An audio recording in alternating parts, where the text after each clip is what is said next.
네, 안녕하세요. 방금 소개받은 삼성 SDS 클라우드 선행 연구랩의 신욱수입니다. 반갑습니다. 저의 주제는 제목은 딱 짧게 R&D 클라우드예요. 근데 이제 R&D 클라우드는 생소하실 분들이 많으니까요. 그거는 저희가 여러 GPU가 있는 거를 GPU 클러스터링을 통해서 공유하고 분산 처리할 수 있는 그런 플랫폼이자 실제 서비스를 의미합니다. 그거에 대해서 말씀을 드릴게요. 주제는 목차는 5개예요. 근데 좀 쉽게 갈 거예요. 그러니까 편한 마음으로 들어주시면 돼요. 쉽죠? 왜 GPU? GPU 많이 아세요? 사실 예전에는 사람들이 다 CPU만 얘기했었어요. 근데 이제 GPU 얘기를 꺼낼 거예요. 그래서 왜 GPU가 중요한가를 생각을 해보겠습니다. 처음에는 사람들이 CPU만 쓰면서 인텔이든 AMD든 모두 CPU의 속도가 어떻다, 어떤 기술이 됐다 이런 얘기들을 많이 해왔어요. 근데 이제 세상이 점점 바뀌고 있습니다. 자, 요 말이 제일 어려운 말이에요. 여기서 코어하고 스레드. 요게 뭐냐면은 코어하고 스레드가 하나의 일을 처리하는 그런 단위와 하나의 작업이라고 보시면 돼요. 요거 이제 기준으로 삼고 넘어갈 거예요. 제가 요 문서를 만들기 얼마 전에 이렇게 위키피디아를 찾으면서 봐온 거예요. CPU에는 도대체 코어가 몇 개까지 있을까? GPU에는 몇 개까지 있을까를 찾아봤어요. 그랬더니 그 문서에 나오는 게 CPU는 제일 많은 게 18개래요. 그리고 GPU는 5,760개가 있다고 합니다. 코어가. 자, 이게 뭐가 다르냐면 CPU는 어떤 명령어를 처리하는데 좀 복잡한 일도 할 수 있어요. 좀 똘똘해요, 코어가. GPU는 좀 똘똘하진 않아요. 되게 단순한 애들을 여러 개를 놔서 병렬 처리할 수 있게 하는 게 원래 그 아키텍처 디자인 자체예요. 그림을 보면은 CPU는 ALU라는 게 있고 캐시가 있고 컨트롤이 있는데 이 ALU가 이렇게 적은 부분을 차지합니다. 그리고 컨트롤이 굉장히 커요. GPU는요, ALU가 수도 없이 붙어 있어요. 그리고 컨트롤은 상대적으로 작아요. 이게 이제 실제로 어떤 영향을 미치냐면요, 딱 이래요.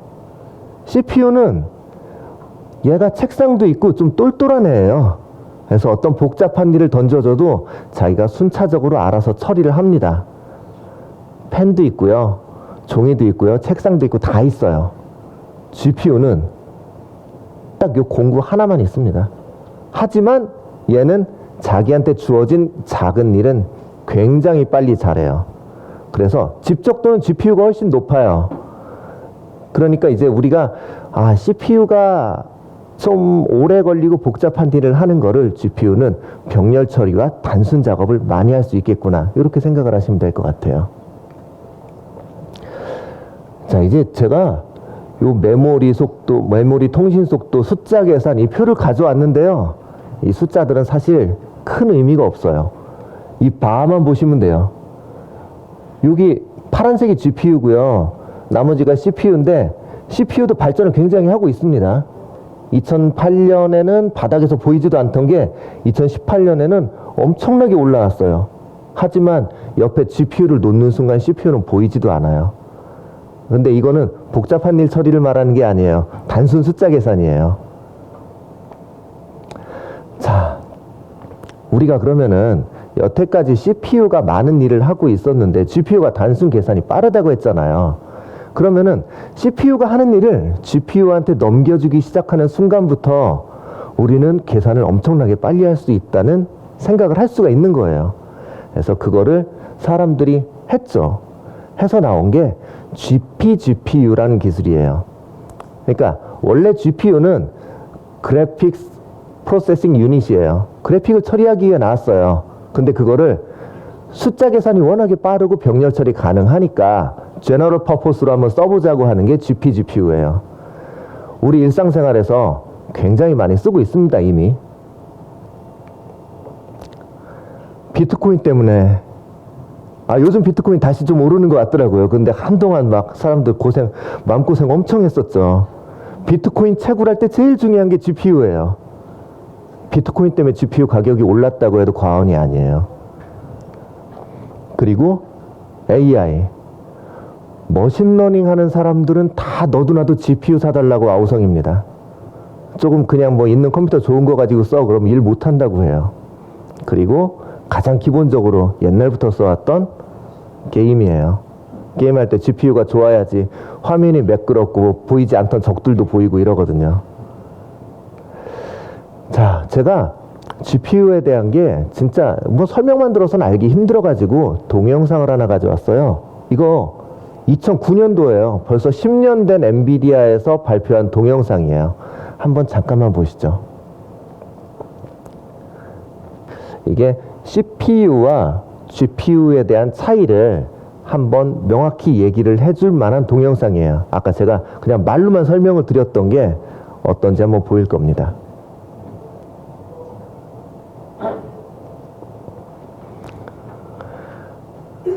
자, 얘 혼자서 움직일 수도 있어요. 혼자서 움직이기도 하고 팔도 있어요. 얘가 CPU 코어예요.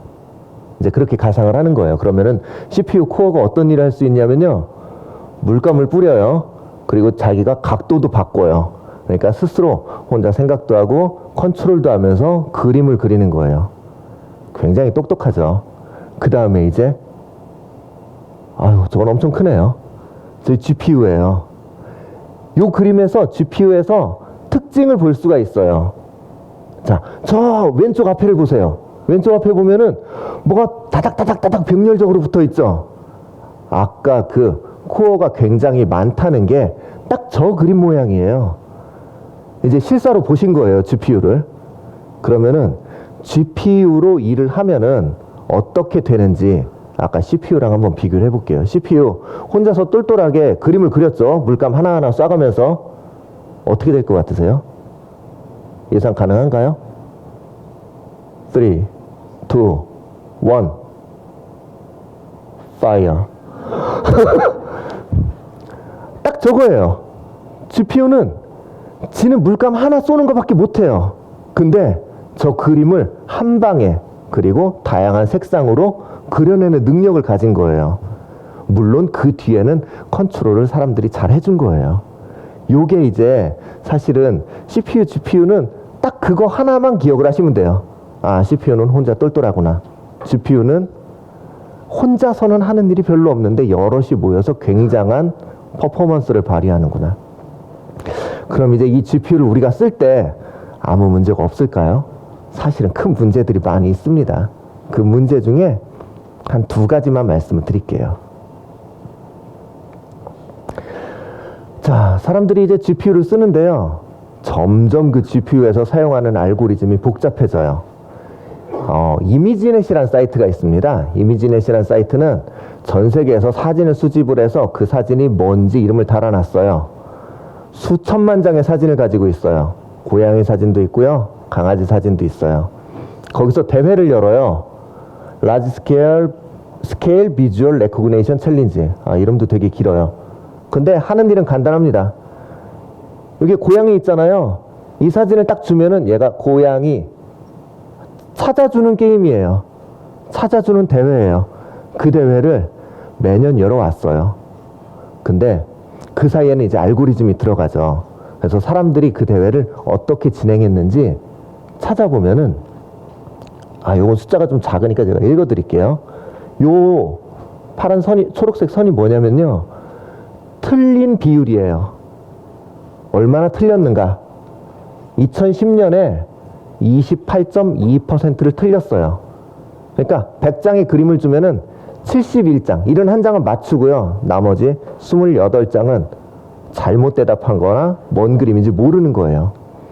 근데 이건 1등이에요. 근데 2, 3, 4등도 비슷합니다. 11년에도 비슷해요. 그러다가 12년에 갑자기 이상한 일이 생겼어요. 갑자기 여기서 25.8%에서 16.4%로 갑자기 뚝 떨어진 거예요. 이게 도대체 무슨 일인가? 라고 했을 때 나온 것이 딥 뉴럴 네트워크라는 게 나왔어요. 흔히 말하는 딥러닝이 나온 거예요. 그래서 이제 딥러닝이 여태까지 나왔던 단어 중에 제일 어려운가요? 그러면은 한번 말씀을 드릴게요. 어쨌든 드라마틱한 변화가 일어난 겁니다. 자, 딥러닝 이전에 이거 중학교 때 배우는 거예요. 중학교 때 배우는 직선식이에요. 요런 점들이 있는데 그 점들과 가장 근사한 직선식을 찾고 싶어요. 이게 사실은 고양이냐 강아지냐 구분하는 문제하고 똑같아요. 근데 여기서 요 식 뭔지 아시겠어요? 이거예요. y는 2분의 1 x 더하기 1. 여기서 제가 빨간색으로 2개 칠해놨습니다. 뭐 칠해놨나요? 2분의 1하고 1하고. 왜냐면은 1차식으로 찾을 때 우리가 궁금하고 찾아야 되는 건 2분의 1하고 1이에요. 그러면 그걸 파라미터라고 부르거든요. 파라미터 딱 2개 있습니다. 2개 찾는 게 이 문제예요. 그럼 그 다음에 다른 식을 하나 볼게요. 이 5차식이에요. 5차식에는 파라미터가 몇 개가 있을까요? 몇 개가 있을까요? 맞아요. 6개가 있습니다. 그러면 이거는 파라미터 6개 찾으면 되는 문제예요. 이제 그 다음에 이건 딥뉴럴 네트워크 이전이에요. 그 다음에 딥뉴럴 네트워크로 가면은 제가 이렇게 막 선을 그려놓고 이거 간단하다고 했어요. 이거 실제로 간단한 거예요. 왜냐면은 자 이제 정의를 한번 해볼게요. 요 한 줄을 레이어라고 할게요. 요 한 줄이 레이어예요. 그러면은 요 줄로부터 시작해서 요 결과를 얻을 때 레이어를 몇 개를 얹어서 결과를 내느냐를 찾는 게 딥뉴럴 네트워크의 기본이고요. 그리고 그 사이에서 여기 지금 요 선들도 잘 보이시나요? 요 선에 어떤 그 파라미터가 들어가는가 그거 찾을 거예요. 딱. 그러면은 아까 제가 2012년에 드라마틱하게 떨어졌다고 한 게 알렉스넷이라는 딥뉴럴 네트워크 모델이에요. 그 모델이 딱 레이어가 8개입니다. 근데 레이어 8개 그리기 너무 힘들어서 그냥 하나만 그렸어요. 자, 아까 레이어 8개라고 했어요. 근데 제가 그림을 찾아보니까 실제로는 11개예요. 근데 8개라고 하는 이유는 8개의 레이어에서 계산이 필요해요. 나머지는 별로 뭐 계산 안 하니까 신경도 안 쓰는 거예요. 이제부터 계산이 중요해져요. 오늘 나오는 식 중에 제일 어려운 게 이제 요 다음에 나올 거예요. 제가 구할 거는 요 선들의 사이에 있는 레이어와 레이어 사이의 선에 얼만큼 파라미터를 잘 찾아줄 것이냐 할 거예요. 그 11개 레이어, 8개 레이어 중에 제일 끝에 있는 게 왼쪽이 6 곱하기 6 곱하기 256개고요. 오른쪽이 4096개예요. 저 조합만큼 파라미터를 다 찾아야 돼요. 이거 계산 가능하신가요, 지금? 힘들죠. 그래서 계산해왔어요. 파라미터가 3700만 개가 있어요. 그러면 아까 1차식은 2개, 5차식은 5개였는데 지금 이 8개의 계산 레이어를 가진 알렉스넷은 3700만 개의 파라미터를 요 끝에서만 3700만 개예요. 전체도 아니에요. 그 파라미터를 찾는 계산 문제로 바뀌게 되는 겁니다. 그래서 알렉스넷의 전체 파라미터 개수를 찾아보니까 6천만 개예요. 근데 그 6천만 개가 어디냐면요. 요 자리입니다. 16.4%. 그리고 이제 아까 이 바를 설명을 안 드렸는데 이게 레이어예요. 알렉스넷의 레이어는 8개입니다. 근데 제일 오른쪽에 2015년에 우승한 거는 레이어가 152개래요. 아이고, 이제 계산할 숫자가 훨씬 많아졌어요. 찾아봤죠. 110억 개의 파라미터를 갖고 있어요. 그래서 결국은 2015년에 1등을 한 레즈넷 모델은 110억 개의 파라미터를 찾아서 그림이 어떤 그림인지 정확히 96.5%의 그림을 맞췄고요. 그리고 5%가 휴먼이에요. 사람이 5%예요. 이제 사람보다 그림에 대한 분류를 더 잘해요. 사람도 이렇게 고양이하고 강아지하고 비슷하게 있구나. 사람들이 잘 구분 못하는 그림이 그거래요. 바닷속에 고래가 수면 아래 살짝 있거나 없거나 한데 그게 고래인지 아닌지 찾는 거예요. 사람이 잘 못 찾았어요. 근데 이제 152개를 가진 레이어를 가진 레즈넷은 자신의 110억 개의 파라미터를 가지고 그걸 찾아낸 거예요. 이제 사람보다 훌륭해졌습니다. 자, 몇 개라고 했죠? 110억 개요. 언제 찾아요? 점점 알고리즘이 복잡해지고 있어요. 시간이 많이 걸려요. 여러분들 어떤 작업 돌려놨는데 시간이 많이 걸리면 어떻게 하시나요? 커피 마셔요. 그리고 옆 사람들과 좀 더 오래 걸리면 잡담해요. 그 다음에 더 오래 걸리면요, 이제 자고 와야 돼요. 그날 안 끝나요. 그럼 어떤 건 그 주에도 안 끝나요. 아이고, 큰일 났어요. 이제 시간 단축해야 돼요. 그러면은 사장님한테 계속 비싼 GPU 사달라고 해야 돼요. 안 사주죠. 왜냐면은 돈이 많이 들어요. 이제 어떻게 해요? 할 일은 많은데. 오래 걸리기도 하고 비싸기도 합니다. 어떻게 하죠? 또 하나, 이제 조금 더 속도를 내야 될 것 같아요. 시간이. 자, 이게 저희 집에 있는 자전거입니다. 제 자전거예요. 큰맘 먹고 살도 빼고 하려고 자전거 샀어요. 자전거 지금 어디 있는 건지 아시나요? 베란다에 있어요. 최근 1년 보니까 이 자전거가 밖에 나갔던, 햇빛을 봤던 시간이 5일도 안 돼요. 큰맘 먹고 비싼 자전거 샀는데 아까워 죽겠어요. 그리고 그래서 자전거 하루 종일 멈춰 있습니다. 잘 안 타요.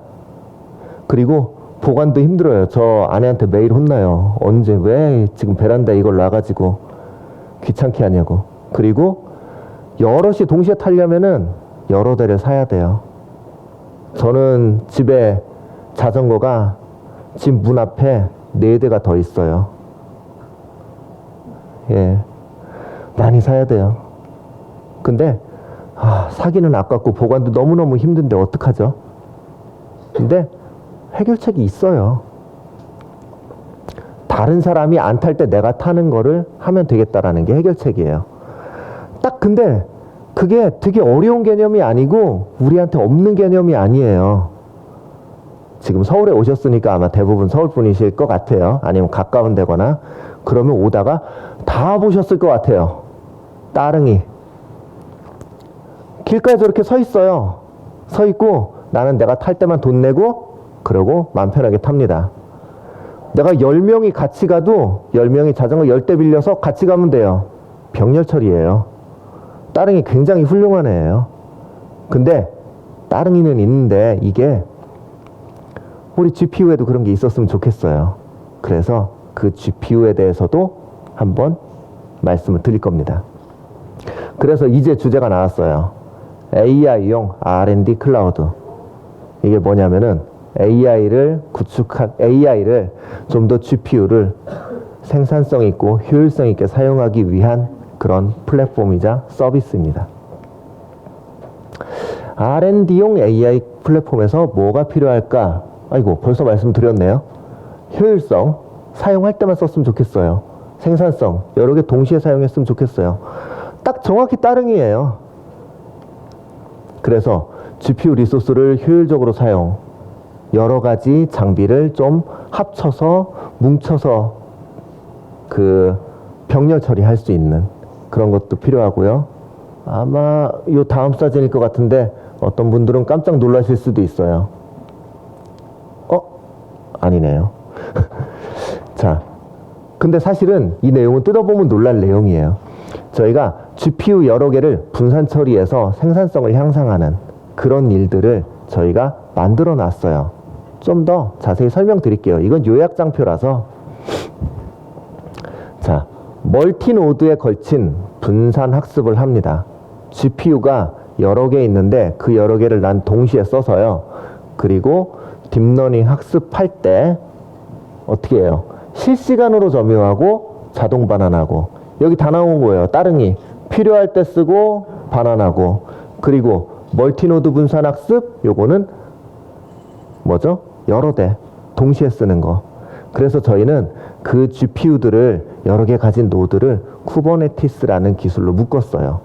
쿠버네티스는 정확히는 도커라는 컨테이너 기술을 사용하는 매니징 기술인데, 저희가 그 쿠버네티스 도커 기반으로 여러 서버들을 묶어서 그 GPU 자원을 공유하고 사용할 때만 가져오고, 또 원할 때는 여러 개를 동시에 사용할 수 있는 그런 플랫폼을 만들어 놓은 겁니다. 그리고 그 위에 더불어서 이제 관리할 수 있는 코어 서비스와, 그 다음에 이것에 좀 더 뭐라고 해야 될까요? 부가적인 가치를 줄 수 있는 AI 서비스들까지 같이 붙여놨어요. 그래서 저희는 그것을 브라이틱스 딥러닝이라고 부릅니다. 자, 여러 명이 각각 리소스를 사용할 때는 각자 자기 거 갖고 있어요. 근데 자기 거 갖고 있는데 사용량이 별로 안 돼요. 여기 밑에 보면은 이 사람 사용량이 떨어질 때도 있고요, 이 사람 사용량 떨어질 때도 있어요. 근데 사용량 떨어지면 아깝잖아요. 그래서 우리는 얘를 클러스터로 묶습니다. 클러스터로 하나로 묶고 필요할 때만 요청을 하게 해봐요. 그랬더니 뭔가 마법 같은 일이 일어나요. 가운데 있는 것만 사용해서 끝난 거예요. 보셨어요? 후딱 지나갔는데 가운데 있는 것만 사용해도 충분해진 거예요. 그래서 실제로 처음에 각자 가지고 있을 때보다 더 적은 양으로 쓰게 만들었어요.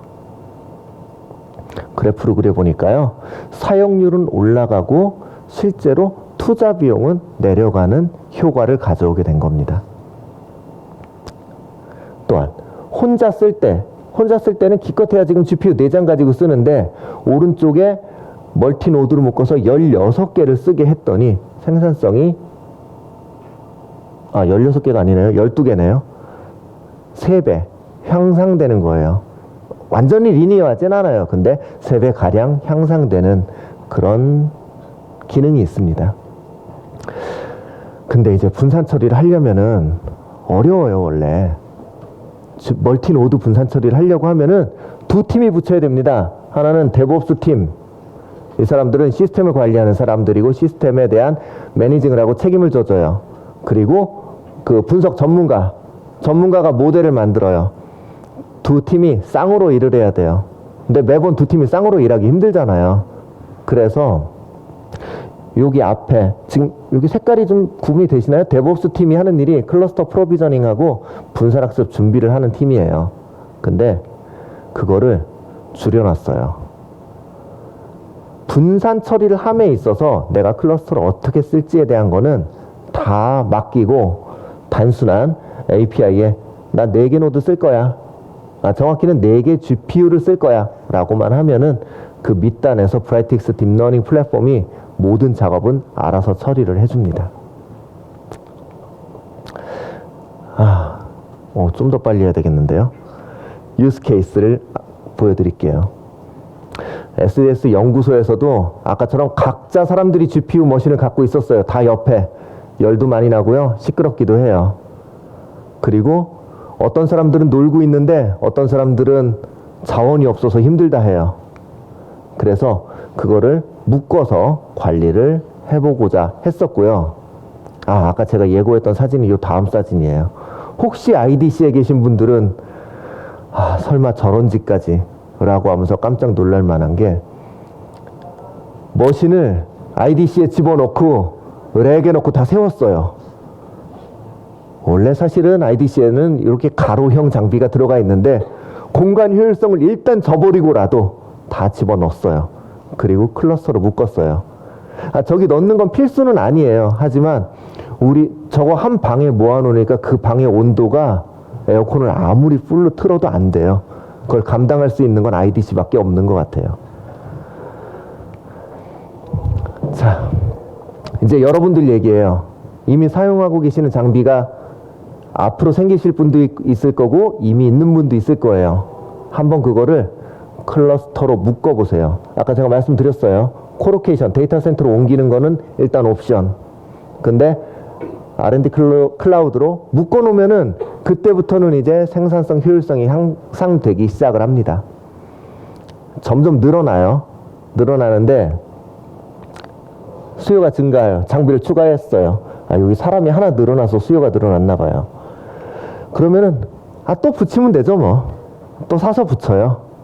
근데 이제 그 다음에 또 늘어나면 어떻게 하죠? 이제 사실은 장비를 사서 넣고 관리하는 것도 너무 힘들어요. 그럴 때는 장비를 임대해주고 그 데이터 센터에서 제공해주는 매니지드 서비스를 이용하는 겁니다. 매니지드 서비스를 이용하면은 내가 장비를 그렇게 사고 관리하고 뭐 그럴 필요가 없어요. 하나 여담으로 말씀을 드리자면 요번에 데이터 센터에 장비를 넣었는데 순행식 장비를 넣는다고 하니까 센터에선 기겁을 해요. 데이터 센터 안에 물이 들어오다니. 이거 물 새면 어떡하나 기겁을 해요. 그럴 정도로 데이터 센터는 딱 정해진 그 안정적이고 규격화된 서버들을 미리 사서 운영을 하고 있으니까 그 서버들을 그냥 쓰면 됩니다. 그러면은 어떤 여러 클라우드 사업자들 거를 다 써도 돼요.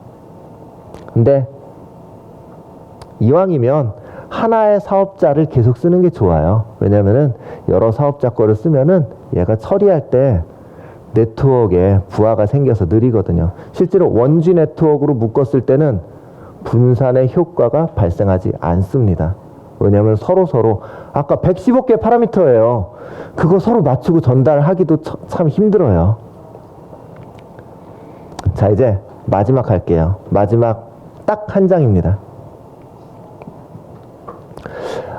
R&D용 AI 클라우드에서는 뭐가 필요한가를 살펴보면은 생산성 높아야 되고요. 효율성 필요해요. 그리고 사용 및 관리 편의성. 이제 관리하기도 싫어요. 그럴 때 GPU 클러스터링, 밑단에는 쿠버네티스 기술과 브라이틱스 딥러닝 플랫폼을 이용해서 GPU 클러스터링을 통해서 공유하고 분산 처리를 하면은 훨씬 나아지겠다. 그게 바로 현재 SDS가 데이터 센터에 올려놓은 R&D 클라우드입니다. 그러니까 쿠버네티스 기반으로 저희가 개발을 했고요. 그리고 저희 개발한 플랫폼을 얹었어요. 사용해보고 싶거나 문의가 있으신 분들은 언제든 연락을 하시면 성심성의껏 답변을 드릴게요. 그리고 발표를 여기까지로 마치겠습니다. 감사합니다.